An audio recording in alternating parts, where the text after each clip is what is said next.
And good morning for another episode on some unusual food always here from Bali in Indonesia.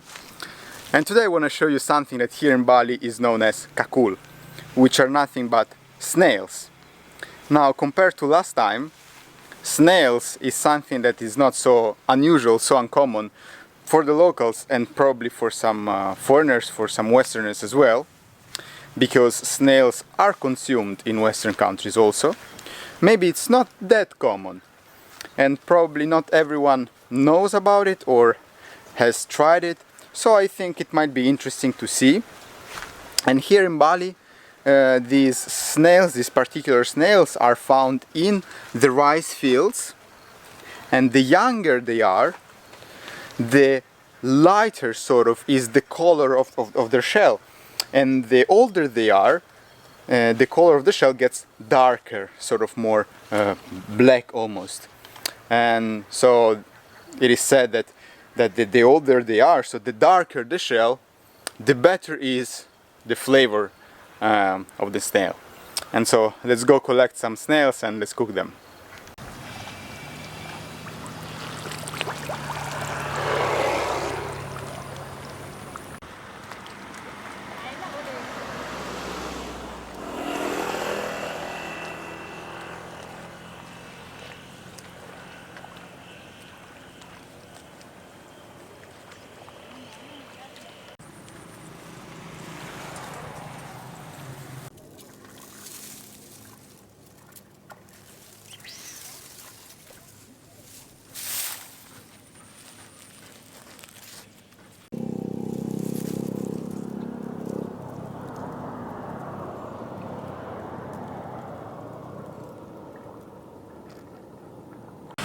We are finding so many. This one is so big.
Very good, very tasty.